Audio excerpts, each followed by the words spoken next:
हम पढ़ रहे थे प्रत्यय। प्रत्यय में हमने डमूल प्रत्यय को पढ़ लिया था। आज हमें पढ़ना है तव्यत प्रत्यय। अपनी बुक को खोल लीजिए और मैं जो कुछ आपको बता रहा हूँ उन चीज़ों को नोट कर लीजिए, ठीक है। और जितने भी प्रत्यय हैं बिल्कुल आसानी से आपको जो है समझ में आ जाएंगे, कोई दिक्कत नहीं है, ठीक है। तो आप बुक अपने सामने रख लीजिए और जो चीज़ें मैं बता रहा हूँ तो उन्हें आप नोट कर लीजिए ताकि आपको दिक्कत ना हो। देखो तब्बत, तव्यत या अनियर प्रत्यय, ये जो है दो प्रत्यय हैं, एक तव्यत प्रत्यय है और एक अनियर प्रत्यय है। तो देखिए तव्यत और अनियर को अलग अलग समझते हैं कि तव्यत में क्या होता है और अनियर में क्या होता है। तव्यत अनियर प्रत्यय, तव्यत में से तव्य तथा अनियर में से अनीय शेष रहता है। देखिए यहाँ पर साफ लिखा हुआ है, तो जैसे कि तव्यत में से तव्य, देखिए तव्यत में से तव्य तथा अनियर से अनीय शेष रहता है, ठीक है। इसका प्रयोग साधारण विधिलिंग लकार में प्रयोग किया जाता है, ठीक है। और देखिए जो भी इसकी इंपॉर्टेंट कुछ चीज़ें हैं तो मैं बता दूंगा, आपको कोई दिक्कत नहीं होगी। ये विधिलिंग लकार यानी चाहिए, विधिलिंग का क्या होता है यानी चाहिए के अर्थ में किया जाता है, ठीक है। आइए देखिए समझते हैं, अगर कोई भी दिक्कत हो रही है तो उसका जो है मैं आपको बता रहा हूँ। देखिए एक चीज़ मैं और बता दूँ बाबू, इसको ध्यान से देखना। इसमें जहाँ पर आपको भू लगा हो, ये देखिए जहाँ पर भू हो, तो तव्यत में क्या होता है ये आप समझने के लिए बता रहा हूँ। अगर आप कक्षा 12 में हैं तो आप ध्यान से देखिए और समझ लीजिए। जहाँ पर आपको भू है, फिर आगे आप इसके नियम पढ़ेंगे जब तो आपको आसानी पूर्वक, क्योंकि भाई देखो इस वीडियो में पूरी नियम जो है बता देना वो संभव नहीं है, ठीक है। बहुत बड़ी वीडियो हो जाती है और फिर समझ भी नहीं आता है, क्योंकि जितने आपके लिए अभी काम, अभी आप 12 में हैं तो जितना आपके लिए काम की चीज़ें हैं वही आपको बता रहा हूँ। जैसे जहाँ पर आप भू देखते हैं, क्या देखते हैं भू, तो वहाँ पर आपको जब प्रत्यय करेंगे तो भू का क्या हो जाता है, भव हो जाता है, ठीक है। ये ध्यान ध्यान देना। जब आप प्रत्यय करते हैं तो आपको दिक्कत यही होती है कि भाई यहाँ पर तो भू है ये, लेकिन ये भव कैसे हो गया आगे प्रत्यय में, तो वो आपको जो है दिक्कत हो जाती है। तो मैं आपको बता दूं कि जहाँ पर भू कहीं भी हो भू, तो वहाँ का क्या हो जाएगा, भव हो जाता है, ठीक है। ये नियम एक है और आगे जो नियम होंगे उन्हें मैं बताऊंगा। अब जैसे एक उदाहरण ले लेते हैं, जैसे कथ धन अनियर। अनियर का क्या बताया कि अनियर का सिर्फ अनीय शेष रहता है। क्या शेष रहता है, अनीय।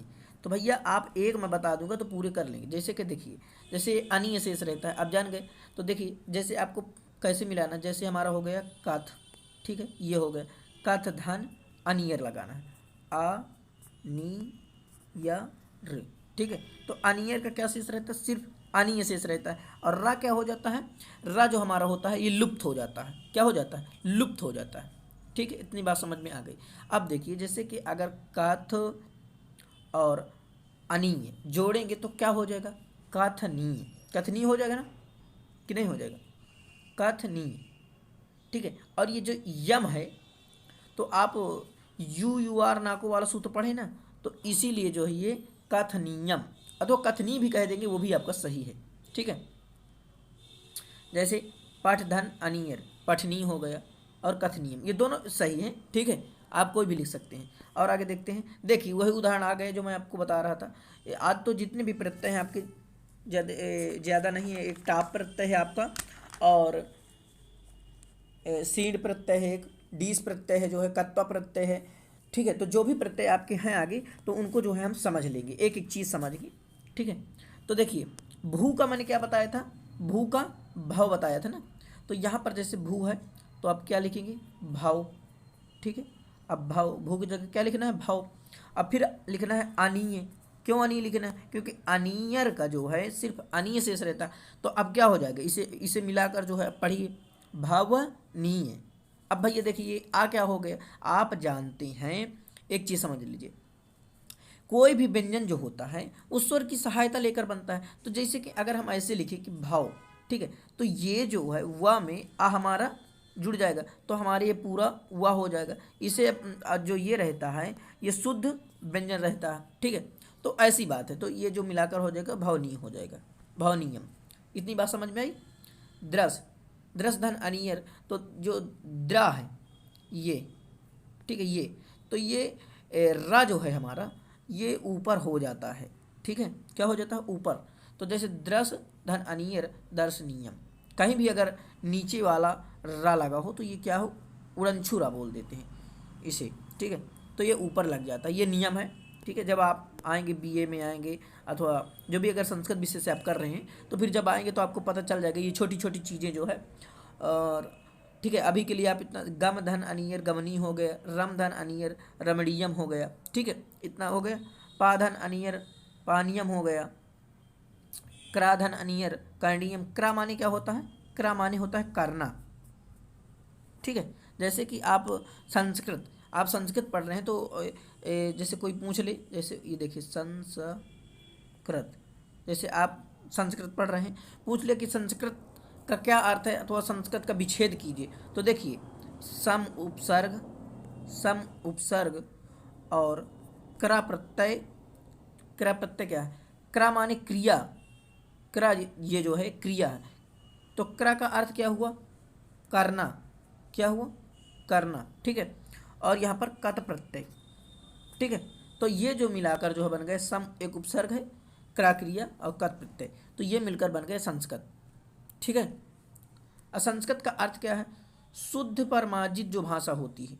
और ये इसे देखिए, संस्कृत को जो है देववाणी, गीरवाणी आदि नामों से जो है जाना जाता है, और ये प्राचीन भाषा है। अब आप पूछेंगे इसे देववाणी नाम क्यों हुआ? इसका देववाणी क्यों हुआ? तो आप जब बीए में आएंगे तो आप एक एक चीज़ समझेंगे, इन्हें आपको पढ़ना पड़ेगा। यही आपके टीजीटी पीजीटी में जो भी आप अगर संस्कृत विषय से आप टीजीटी पीजीटी कर रहे हैं तो वहाँ पर आपको एक एक चीज़ों का उत्तर देना होता है कि देववाणी क्यों हुआ। यानी देववाणी इसलिए हुआ क्योंकि ये भाई देवों की भाषा है, देव लोग इसे बोलते थे, तो इसलिए इसे क्या कहा जाता था? देववाणी कहा जाता था। क्या कहा जाता था? देववाणी कहा जाता है, ठीक है। ये बात समझ गए आप? तो ठीक है, देखिए अब समझ लीजिए, हरस धन अनियम हस नियम हो गया। घ्रा, घ्रा माने होता है सूंघना, सूंघना, ठीक है। तो घ्रा माने सूंघनम, तो घ्रा देखिए घ्रा धन अनियर, अनियर का सिर्फ अनिय शेष रहता है, तो घ्राणीयम हो गया, घ्राणीयम, ठीक है। और तो एक चीज़, अब इसका अर्थ जिसे आपको लगाना है, इसके हिंदी में क्या अर्थ हो, कोई भी, जैसे प्रत्यय गमनीयम, गमनीयम का क्या अर्थ है? करणीयम, करणीयम का क्या अर्थ है? ये चीज़ें समझना है। तो देखिए मैंने जो बताया कि जो क्या बताया था अभी, यहाँ पर कौन सा प्रत्यय देखिए, अनियर प्रत्यय, हाँ। तो देखिए अनियर प्रत्यय में क्या होता है? अनिय शेष रहता है, और ये किस लिए प्रयुक्त किया जाता है? चाहिए के अर्थ में। किस लिए? चाहिए के अर्थ में। तो जैसे घ्राणीयम है, तो ये क्या हो जाएगा? घ्रा माने क्या होता है? सूंघना, मैंने बताया, ठीक है। अब फिर अनियर का क्या हो? चाहिए के लिए, तो सूंघने के लिए या सूंघने के लिए, ठीक है, ऐसा। तब्यत प्रत्यय के कुछ उदाहरण देख लेते हैं, जैसे क्राधन तब्यत, कर्तव्य हो गए। देखिए इसमें भी क्रा है और ये ऊपर चला गया, कर्तव्य बन गया, ठीक है। तो कर्तव्य, इसके दो चारों गम धन तब्यत, गंतव्य। इसमें लास्ट में आप जब प्रत्यय देखें, जब प्रत्यय को पहचानना होता है, प्रत्यय दो दे दिए जाते हैं, इसके बाद जब इसका हम करेंगे जो है, इसका प्रैक्टिस सेट करेंगे ना, तो आपको पता चल जाएगा। जैसे प्रत्यय में क्या होता है, आपको अंत में देखना है वही शब्द। जैसे देखिए पहचानने, अब जैसे आप कोई भी ये शब्द दिए, पानीयम, करणीयम, हसनीयम, घ्राणीयम, तो आनियम, अनियम, अनियम आ रहा, तो आप देखिए सब में देख लीजिए, तो जो है आप जान जाएंगे कि ये जो है कौन सा है? अनियर प्रत्यय है। कौन सा है? अनियर प्रत्यय। यही आपको पहचानना होता है, तो कोई दिक्कत वाली बात नहीं, आप समझ जाएंगे। देखिए अब जैसे यहाँ पर देख लीजिए, जैसे देखिए गम धन तब्यत, गंतव्य हो गया। पच धन तब्यत, पक्तव्यत हो गया। दृश धन तब्यत, दृष्टव्य। प्रश्न धन तब्यत, पृष्ठव्य हो गया, ठीक है। आप देखिए समझते हैं टाप प्रत्यय को। किसको? टाप। देखिए इसे भी समझ लेते हैं। टाप प्रत्यय, टाप प्रत्यय क्या होता है? टाप प्रत्यय जो होता है, यह स्त्रीलिंग प्रत्यय होता है। क्या होता है? यह स्त्रीलिंग प्रत्यय होता है, जिसके प्रयोग से पुल्लिंग शब्द जो है स्त्रीलिंग शब्द बन जाते हैं। टाप प्रत्यय अकारांत शब्दों के साथ प्रयोग किया जाता है। किन शब्दों के साथ? अकारांत शब्दों के साथ प्रयोग किया जाता है, ठीक है। इस प्रत्यय से बने रूप जो है रमा की भांति चलते हैं। किसके भांति चलते हैं? रमा की भांति चलते हैं। टाप प्रत्यय में आशेष रहता है। एक बात समझ लीजिए, जो टाप प्रत्यय हैं, कौन से प्रत्यय हैं? टाप प्रत्यय हैं। देखिए ऊपर चला गया, ये टाप प्रत्यय हैं, तो इसमें केवल आशेष रहता है। ध्यान देना, जहाँ पर आशेष हो वो उसे कहते हैं टाप प्रत्यय। क्या बोलते हैं? टाप प्रत्यय। ठीक है, तो आइए देखते हैं इसके भी कुछ उदाहरण देख लेते हैं। जैसे हो गया, देखिए पहला ही उदाहरण समझ लेते हैं, और इसमें भी मैं आपको कुछ इसके नियम है जो है वो मैं आपको बताऊंगा, क्योंकि आपको दिक्कत होगी, देखना भी दिक्कत आएगी, तो मैं आपको बता रहा हूँ कैसे क्या हो जा रहा है। ठीक है, वो नियम आप लिख लेना, नहीं तो दिक्कत होगी। जैसे देखिए छत्री धन टाप, छत्री धन टाप, तो ये तो हमारा क्षत्रिय हो गए, सही हो गए, क्योंकि भाई जैसे हम देखिए एक एक बता दो, क्षत्रिय, क्षत्रिय प्लस क्या लिख रहे हैं? टाप का सिर्फ आशीष रहता है, तो ये क्षत्रिय हो गई, ये सही है। अब देखिए यहाँ पर एक चीज़ आपको समझना है, जैसे देखिए चटक धन टाप, तो चटका हो गया, ये भी सही है। अश्व धन टाप, अश्व, ये भी हम समझ गए कि आ लास्ट में आ रहा है, तो यहाँ पर जो कौन सा है? टाप प्रत्यय है। ये हम बात अभी समझ रहे हैं। दिक्कत जहाँ पर आएगी वो भी मैं बता रहा हूँ, एक एक पढ़ना है, तो इसीलिए जो बता रहा हूँ, जहाँ पर दिक्कत हो तो बताना फिर। ठीक है, जैसे अनुकूल धन टाप, तो अनुकूला, ये भी हमारे समझ में आ गए, अनुकूला, क्योंकि टाप को मिटा देते हैं, टाप की जगह पर क्या लिखते हैं? आ लिखते हैं, तो अनुकूल धन आ, तो अनुकूला हो जाएगा। ठीक है, संधि आप करते हैं ना तो समझ जाएंगे। आप देखिए जहाँ दिक्कत होगी, अब सुन यन धन टाप, सुनैना। ठीक है, बाल धन टाप, बाला, अचल धन टाप, अचला, कुशल धन टाप, कुशला। ठीक है, अब एक चीज़ अब नोट कर लीजिए, देखिए यहाँ से जो मैं चीज़ें बता रहा हूँ अब नोट कर लीजिए। ये टाप प्रत्यय, टाप प्रत्यय जोड़ते समय यदि शब्द के अंत में का हो और का के पूर्व आ हो, तो आ के स्थान पर ई हो जाता है। यथा जैसे कारक, आप कारक देखिए, इसका नियम क्या है? एक नियम टाप प्रत्यय में ये है, टाप प्रत्यय का अशेष रहता है, ये नियम आपको याद हो गया। टाप प्रत्यय जोड़ते समय एक चीज देखना है आपको, यदि किसी शब्द के अंत में का हो, तो कारक में रा के अंत में क्या है? का है। ठीक है, तो यदि किसी शब्द के अंत में का हो और का से पूर्व का हो और का से पूर्व आ हो, तो देखिए जो रा है इसमें क्या छिपा है? आ है, यानी कि का के पूर्व जो है यहाँ पर आ भी है। ये नियम अभी वही वही चल रहा है, उदाहरण देकर समझा रहा है। ठीक है, आ हो तो आ के स्थान पर ई हो जाता है। यथा जैसे कारक, कारक के का से पूर्व रा होने पर, आ होने से आ का ई होने पर कारिका रूप बनेगा। क्या हो जाएगा? कारिका, यहाँ पर जो है री लग जाएगा, तो कारिका हो गया। ठीक है, लेकिन अभी आपके समझ में नहीं आएगा। ठीक है, अभी इसमें आपको एक प्रॉब्लम और आएगी, वो चीज़ समझ लीजिए, बहुत इंपॉर्टेंट चीज़ है। अब वो आपको किताब में नहीं मिलेगी, क्योंकि भाई यहाँ पर तो कुछ लिखा नहीं है, वो चीज़ मुझे बताना पड़ेगा, तभी आपके समझ में आएगी। देखिए इसकी ट्रिक समझ लीजिए, देखिए इसकी ट्रिक बता रहा हूँ आपको। ठीक है, ये नोट कर लिया करो, क्योंकि फिर जो चीज़ें एक बार पढ़ लेते हो उसे नोट कर लोगे, फिर देखोगे तो समझ में आ जाएगा। ट्रिक देखिए, नोट कर लीजिए, जो बोल रहा हूँ उसे लिख लीजिए। शब्द के प्रथम अक्षर में, शब्द के प्रथम अक्षर में आ होगा तथा इसके बाद में का में आ की मात्रा लग जाती है। मैं जो बोल रहा हूँ इसे पहले लिख लीजिए, फिर मैं समझा रहा हूँ। मात्रा लग जाती है इसके पूर्व, यानी का के पूर्व अक्षर में ई का प्रयोग किया जाता है। आपको ध्यान रहे कि ई का प्रयोग बिल्कुल नहीं करना। जैसे कारक प्रथम, कारक को कारक रख लेते हैं, तो प्रथम आ है, अंत में का में का हो जाएगा, तथा मध्य में रा में ई की मात्रा लग जाएगी। ठीक है, अभी आपको जो है समझा रहा हूँ, यही दिक्कत होती है। अब मैं जो बोला हूँ उसे तो लिख लिए होंगे, मैं फिर अभी बता रहा हूँ आपको, तो आप जो है वही समझ जाएंगे। जैसे देखिए इतना हो गया नाटक, और ये एक सूत्र है, तो ये आपको बीए में मिल जाएगा। देखिए आपको बता रहा हूँ, इदाप्य सुथा, इसे पढ़िए, इदाप्य सुथा, प्रत्यास्था कारक पूर्वस्य इदाप्य सुथा सूत्र। जैसे देखिए इसमें समझिए, अगर मैंने बताया जो मैं नियम बता रहा हूँ, अब फिर से लिख दूँ क्योंकि आप जो है नोट ना किए होंगे मुझे पता है, अगर नोट कर लिए हैं तो बहुत अच्छी बात है। तो देखिए मैं अब आसानी से बता रहा हूँ।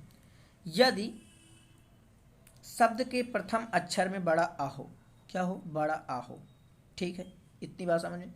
यदि शब्द के अक्षर में बड़ा आ हो, इसके बाद का में आ की मात्रा लगा दी जाती है। इसके पूर्व यानी का के पूर्व अक्षर में ई का प्रयोग किया जाता है।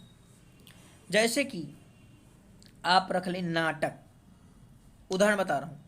नाटक में पहले नाटक को देखेंगे तो बड़ा न है।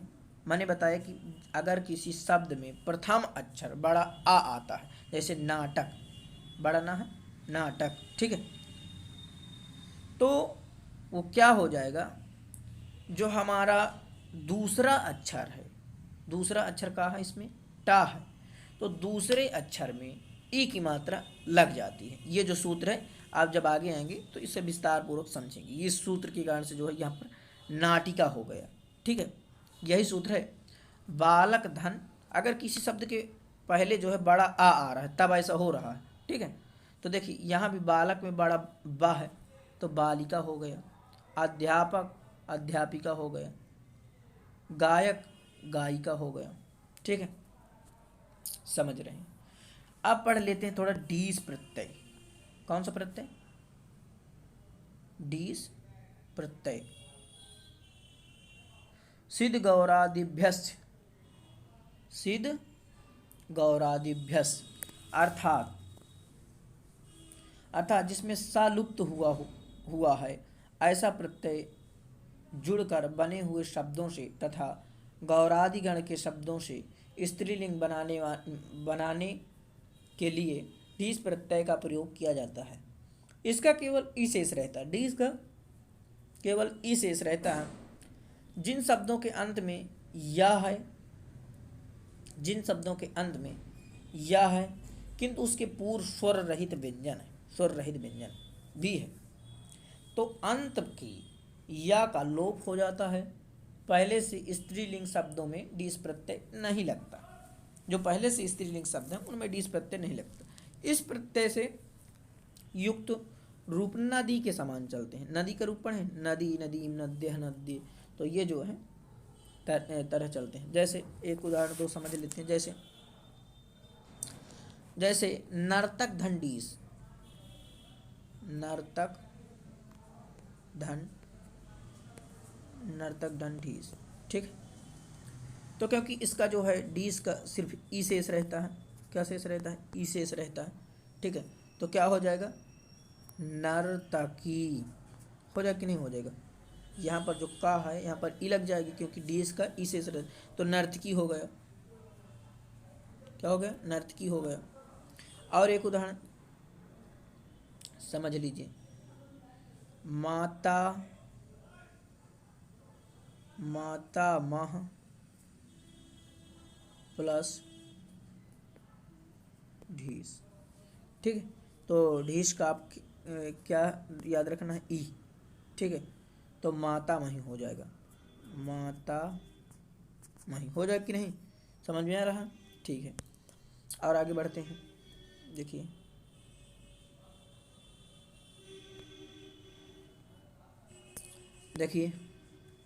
अब आपका आ जाता है कत्व प्रत्यय।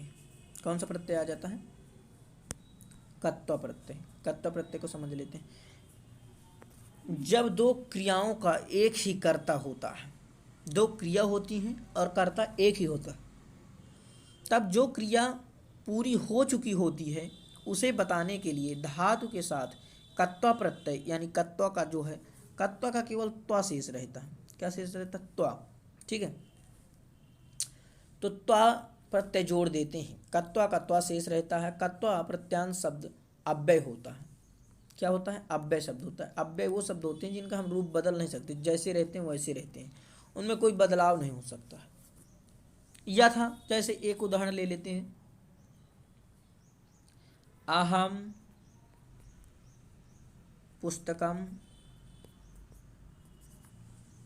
पुस्तकम पठित्वा, अहम पुस्तकम पठित्वा। ठीक है, ये हो गया। आप इसे ध्यान से समझिए। नोट, कत्वा प्रत्यय किन्हीं धातुओं में ई का प्रयोग किया जाता है, जाने कौन सी धातु है। ठीक है, जो कत्वा प्रत्यय होता है किन्हीं धातुओं में ई का प्रयोग किया जाता है, जाने में कौन सी धातु है। आइए हम बता रहे हैं आपको। देखिए, जो कत्वा प्रत्यय है ना, तो धातुओं में ई का प्रयोग किया जाता है, जाने वो कौन सी धातु है। जैसे पाठ, ये आपका पाठ धन कत्वा, तो ई आ गए ना, पाठित्वा। नहीं, जैसे आप करेंगे पाठ प्लस क्या करेंगे, कत्वा का जो है त्वा शेष रहता है, तो ऐसा होना चाहिए पाठ त्वा। तो ये ई कैसे आ गई, वही बता रहा हूँ। कुछ ऐसी धातुएं हैं जिन पर ई का प्रयोग होता है। ठीक है, तो ये नियम नोट कर लीजिए। कत्वा प्रत्यय किन्हीं धातुओं में ई का प्रयोग किया जाता है, जाने में कौन सी धातु है। जैसे पाठ धन कत्वा पठित्वा हो गए, पा धन कत्वा पीत्वा हो गए, स्था धन कत्वा स्थित्वा हो गया, खाद धन कत्वा खादित्वा हो गया, और कथ धन कत्वा कथित्वा हो गया। ठीक है, और बाकी आप कर लेंगे, कोई दिक्कत नहीं। अन्य जो धातु हैं, इनमें से एक चीज़ जो बता रहा हूँ, जैसे देखिए नोट करने वाली चीज़ बता रहा हूँ। ठीक है, लाभ धन कत्वा, लाभ धन कत्वा। ठीक है, तो ये क्या हो जाएगा, लब्ध लब्ध हो जाएगा। ठीक है, ये नोट कर लीजिए, बहुत इंपॉर्टेंट चीज़ बता रहा हूँ। तेज जो इम्पॉर्टेंट है उनको अलग से बता रहा हूँ। ठीक है, तेज धन कत्वा, क्योंकि कत्वा का त्वा शेष रहता है, तो क्या हो जाएगा, त्यक्तवा। क्या हो जाएगा, त्यक्तवा, त्यक्तवा हो जाएगा ऐसा। अब आता है आपका तुमुन प्रत्यय। कौन सा आता है, तुमुन प्रत्यय। यह प्रत्यय चतुर्थी विभक्ति के स्थान पर के लिए, यानी तुमुन का प्रत्यय के लिए के नियमित के अर्थ में प्रयुक्त होता है। जैसे इस प्रत्यय का तुम शेष रहता है, उनका लोप हो जाता है। यह प्रत्यय होता है, अव्यय होता है, अव्यय के रूप नहीं चलते हैं, आपको पता होना चाहिए। अव्यय के क्या होते हैं, रूप नहीं चलते हैं। ठीक है, जैसे उदाहरण में लिख लीजिए। देखिए, अरे यार ये कहाँ जा रहा है। भूधन तुमुन भावितुम, क्राधन तुमुन कर्तुम, त्यजधन तुमुन त्यक्तुम, लब्धन तुमुन लब्धुम, दृष्टधन तो दृष्टुम। देखिए, तुमुन प्रत्यय में आपको अंत में क्या देखना है, तुमुन देखना है। तो आप जान जाएंगे कि जहाँ पर तुम हो वहाँ पर कौन सा है, तुमुन प्रत्यय है। ऐसे प्रत्यय को जैसे समझ लेते हैं।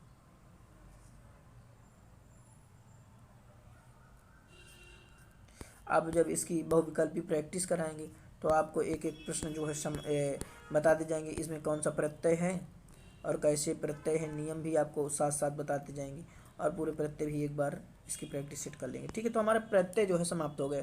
अब अगली जो वीडियो बनाएंगे और जो आपका अभिज्ञान शाकुंतलम है उसको भी हम पूरा कर रहे हैं। अगर आपको वीडियो अच्छी लगी हो तो शेयर कर देना और लाइक कर देना। ठीक है, जय हिंद, वंदे मातरम।